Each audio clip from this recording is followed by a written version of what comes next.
హరిశ్చంద్రారెడ్డి గారు మాట్లాడుతూ కేవలం హిందువులలోనే పరమత సహనము ఉన్నదన్నారు. మనమందరం కేవలం హిందువులలోనే పరమత సహనం ఉన్నది, సర్వధర్మ సమభావన ఉన్నది అని ఆయన చెప్పడం జరిగింది. అది ఉన్నది కూడా వాస్తవమే. దానికోసం ప్రతి ఒక్క హిందువుగా మనం అందరం కూడా గర్వపడాల్సిన విషయం. అయితే గర్వపడాల్సిన సమయం అయిపోతున్నది, భయపడాల్సిన సమయం ఆసన్నమైంది. మనము పరమత సహనం మనం మతం సంపుకొని చేస్తున్నాం ఇవ్వాలన్నారు, అందుకొని భయపడాల్సి వస్తుంది. సర్వధర్మ సమభావన అంటున్నాం. మన ధర్మం ఇస్పెట్టి చేసే కాడికి మనం వస్తున్నాం, అందుకనే భయపడాల్సి వస్తున్నదని నేను చెప్తా ఉన్నాను. ధర్మో రక్షతి రక్షిత అన్నారు. ధర్మం కాపాడాల్సిన సమయం వచ్చింది.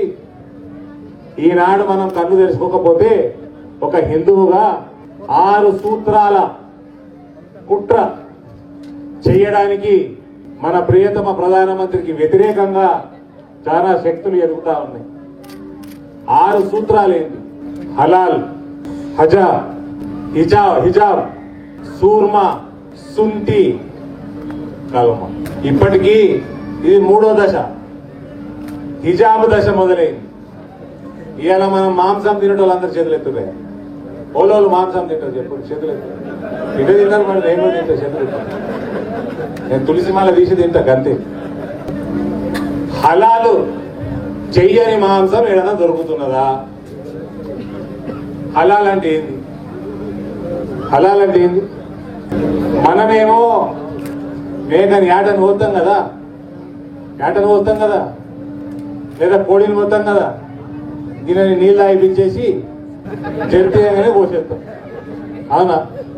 కోడి చెరితీయగానే కోసేస్తాం. మీరు హలాల్ అంటే సగం మెడ కోసి దాన్ని ఒక పైశాచిక ఆనందం పొందడానికి వదిలేస్తారు, అట్లా కొట్టుకుంటా ఉంటారు. అది లేకపోతే హిందువులు కాని వాళ్ళు అది లేకపోతే మాంసం తినరు. కాబట్టి హిందువులందరూ కూడా గదే తింటున్నారు. ఇప్పుడు హలాల్ తినాల్సి వస్తున్నది, హలాల్ చేసిన మాంసం తినాల్సి వస్తున్నది. ఆల్రెడీ ఒప్పుకుంటారా? మనం హిందువులం, మనకు మన శోభాయాత్రలు తీయడానికి ఇబ్బంది. కానీ రోజుకు 5 సార్లు హజా వింటున్నామా? వినాల్సి వస్తున్నది. వినాల్సి వస్తుందా లేదా? వింటున్నా లేదా? 5 సార్లు రోజుకి హజా వింటున్నారు కదా. ఇక 3వ దశ మొదలైంది. కర్ణాటకలో మన హిందూ సోదరులతోటి మనం నిలబడాల్సిన అవసరం ఈనాడు వచ్చింది. 3వ దశ ఏంది? హిజాబ్ దశ. ఇక ఇది కూడా అయిపోయింది అనుకో, కండ్లకి సుర్మా పెట్టడం పెద్ద పని కాదు. ఇక దాని తర్వాత సుంతి, మీకు అర్థనుకున్న సుంతి చేస్తారు. ఇక దాని తర్వాత మీ చేతులకు కల్మ పెడతారు, కల్మ చదవాలి. కాబట్టి అందుకే చెప్తా ఉన్నా, ఒక హిందువుగా పరమత సహనం చేస్తున్నందుకు గర్వంగా ఉండే, కానీ ఈనాడు భయపడాల్సి వస్తున్నది. ఎందుకంటే చెప్పుకోనీకే 100 కోట్ల మంది ఉన్నాం మనం. 5 లక్షల మంది కశ్మీరీ పండితుల్ని వాళ్ళ ఇళ్లకి వెళ్ళి వాళ్ళ భార్యలని, వాళ్ళ చెల్లెళ్ళని, మన సోదరిమణులని, పండిత సోదరిమణులని మానభంగం చేసి వేల మందిని నరికేసి లక్షల మందిని తరిమేసినా కూడా 100 కోట్ల మంది మనం ఉండి కూడా 32 సంవత్సరాలు అవుతున్నది. ఇలాంటి వరకు ఏమి చేయలేకపోయినాం. వాళ్ళని కనీసం వాళ్ళ ఇళ్లకి వాపస్ పంపించలేకపోయినాం. గది మన పరమత సహనం. గర్వపడాల్సిన అవసరం ఉన్నదా? భయపడాల్సిన అవసరం ఉన్నదా? బైన్సాల మన పిల్లగాళ్ళని బైన్సా నుంచి తరిమేస్తే ఇవాళ 3.5 కోట్ల తెలంగాణ ప్రజలం, అందులో దాదాపు 3 కోట్ల మంది హిందువులుగా ఉండి మనము 30 కుటుంబాలకి అండగా లేకపోతున్నందుకు, అది సర్వధర్మ సమభావన మనం చూపుతున్నందుకు గర్వపడాల్సి వస్తుందా? భయపడాల్సి వస్తుందా? హిందువులుగా ఒక్కటై ఉండాల్సిన సమయం ఆసన్నమైంది.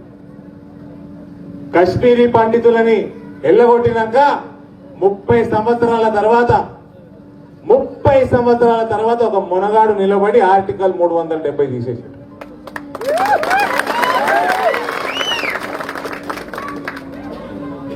ఛత్రపతి శివాజీ విగ్రహం ఆవిష్కరించినందుకు నాకు ఎంత గర్వంగా ఉన్నదో, అభినవ ఛత్రపతి శివాజీ నరేంద్ర మోదీ కింద పనిచేస్తున్నందుకు నాకు దానికంటే ఎక్కువ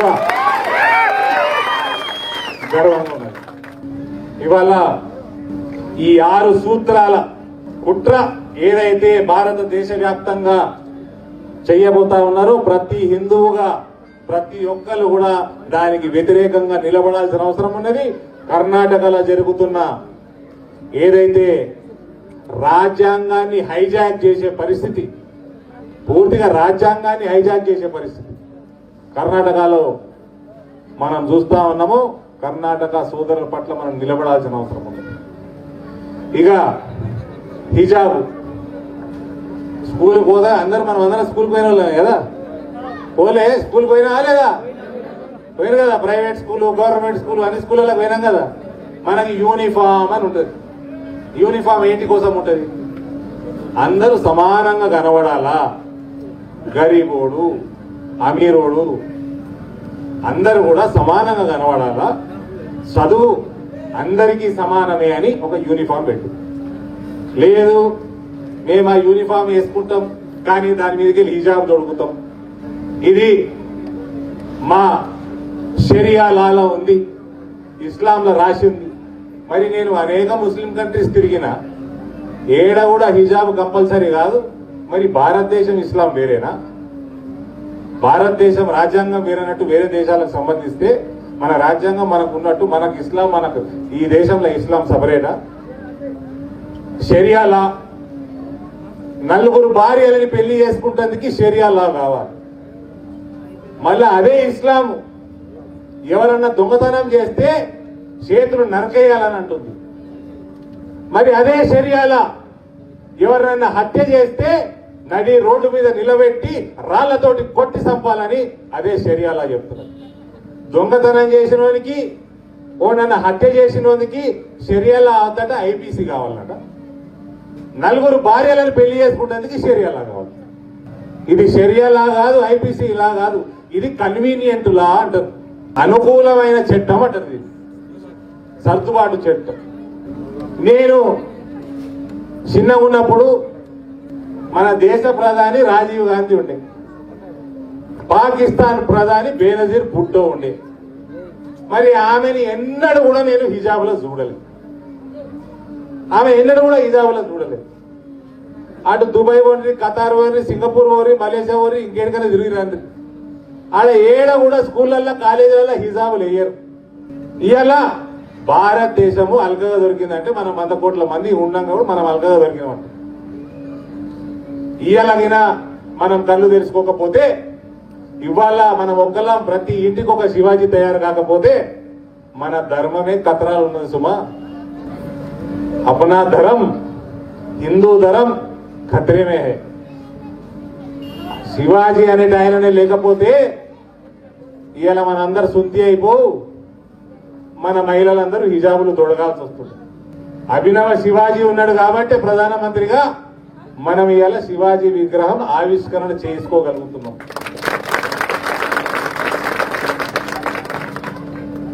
గ్రామ గ్రామాన, తాండాల ఇవాళ మనం ధర్మం కాపాడాల్సుకున్న అవసరం ఉన్నది. హిందువులుగా గర్వపడుతూ, భయపడి, ధైర్యంతోటో భయపడో, బై హుక్కర్ కుక్కటర్ అనేక సామెతలు ఉన్నాయి. మనమందరం ఒక్కటి కావాల్సిన అవసరం ఉన్నది. మన దేశాన్ని, ధర్మాన్ని కాపాడుకోవాల్సిన అవసరం ఉన్నది. ఏమంటారండి? సిటిజన్షిప్ అమెండ్మెంట్ యాక్ట్ వస్తే భారత్ తేరే టుకుడే హోంగే ఇన్షా అల్లా, ఇన్షా అల్లా అంటారు. ఢిల్లీ దేశ రాజధాని, ఢిల్లీలో నరి రోడ్డు మీద భారత్ తేడే టుకుడే హోగే, టుకుడే హో ఇన్షా అల్లా, ఇన్షా అల్లా అంటే వాళ్ళని జైలు వేస్తే కూడా మనని భయపెట్టేటోడు తయారయ్యండు. ఈ వాళ్ళకి లీనియన్స్, వాళ్ళకి అటువంటి స్లోగన్స్ అనే పరిస్థితి ఓళ్ళు తీసుకొచ్చారు. కుహానా సెక్యులర్ పార్టీలు తీసుకొచ్చారు. ఇవాళందరం మనం ఒక్కటి కాకపోతే మన టీవీలలో మన ముందరనే మైకులు పెట్టుకొని మీ దేశాన్ని ముక్కలు చేస్తామంటారు. మన దేశంలో అదే పాకిస్తాన్లో పోయి అనుమానం ఇట్లా ఈ పోల్కి ఏలాడి తీసేస్తారు, ఊరేసి చంపేస్తారు, అన్ని రాళ్ళతోడు కొడతారు. ఇది ఆ పరమత సహనం, ఇది ఆ సర్వధర్మ సమభావన. మన దేశాన్ని ముక్కలు చేసుకుంటామా? ఇంతకుముందు చేసుకున్నాం, సరిపోలేదా? మత ప్రాతిపదిక మీదనే అయింది మన దేశం ముక్కలు. కాశ్మీర్కి వెళ్ళి ఎలగొట్టిండ్రు, బైసాకి వెళ్ళి ఎలగొట్టిండ్రు, కన్ను మూసుకొని ఉంటే మంచిప్పలకి వెళ్ళి కూడా ఎలగొడతారు. ఒక్కటి కావాల్సిన అవసరం ఉన్నది. తిరుపతి వచ్చారు అందరూ, ఓలో ఎప్పుడు అంత చేతులు అయ్యో చాలా మంది ఓలేదా? తిరుపతి ఓలే, పోనీ శ్రీశైలం పోయినరా, కాశీ పోయినరా? ఓళ్ళకన్నా సర్కార్ పైసలు ఇచ్చిందా తిరుపతి పోనీకి? ఓళ్ళకన్నా ఇచ్చిందా? ఇయ్యలే. మరి మక్కా పోతందుకు ఇస్తున్నది. మరి మక్కా పోనీకే మన సర్కారు పైసలు ఇస్తున్నాయి, స్కీములు పెడుతున్నాయి. తిరుపతి పోనీకి 1000 రూపాయలని ఇచ్చిర్రా? బస్ కిరాయిలు ఇచ్చిర్రా? రైలు కిరాయి ఇయ్యలే. అదే ఇస్లాంలా సొంత పైసలతోటి మక్కా మదీనా పోయి రావాలని ఉన్నది. అదే ఇస్లాంలా ఇస్లాం పాటించనోడు ఏమంటారు? కాఫీర్లు అంటారు. అంటే ఈడ హిందువులు ఎందరూ ఉన్నారు? చేతులు ఎత్తుపై. మీరందరు కాఫీర్లట, కానీ మీరందరూ ట్యాక్సులు కడితే ఆ పైసలతోటి మక్కా పోయేస్తారు. మనకు తిరుపతి పోతానికి మనం కట్టిన ట్యాక్సులు మనకు పైసలు ఇయ్యారు.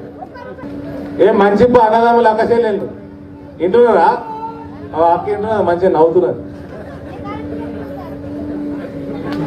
కాబట్టి అన్నదమ్ములందరికీ ఒక్కటి కావాల్సిందిగా నేను కోరుకుంటూ, హిందూ ఐక్యత చాటాల్సిన అవసరం భారతదేశంలో ఎంతో ఉన్నది. ఫస్ట్ మనం ఐక్యం అయిదాం, తర్వాత మనం పరమత సహనం చేసుకుందాం. సర్వధర్మ సమభావన పాటిస్తూ ఫస్ట్ మనం ఐక్యం అయిదాం. ఓకేనా? మంచిప్ప సర్పంచ్ గారికి, ఉప సర్పంచ్ గారికి, నన్ను ఇవాళ ఇట్టి బ్రహ్మాండమైన విగ్రహ ఆవిష్కరణకు నన్ను ఇక్కడ ఆహ్వానించిన హిందూ వాహిని పెద్దలందరికీ, ఓపెన్ జిమ్ అడిగిన యువకులందరికీ నేను ధన్యవాదాలు తెలియజేస్తూ ఓపెన్ జిమ్ ఇస్తా పోయేస్తాం. మళ్ళా ఇంకా అనేక శివాజీ విగ్రహాల ఆవిష్కరణ పెండింగ్ ఉన్నది.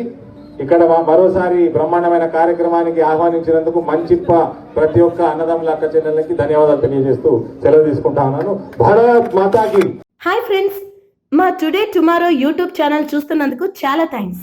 మరిన్ని లేటెస్ట్ వీడియోస్ కోసం వెంటనే సబ్స్క్రైబ్ చేయండి. అలాగే ఈ బెల్ ని కూడా రింగ్ చేసేయండి. మా నోటిఫికేషన్స్ అన్ని మీ మొబైల్లో వస్తాయి.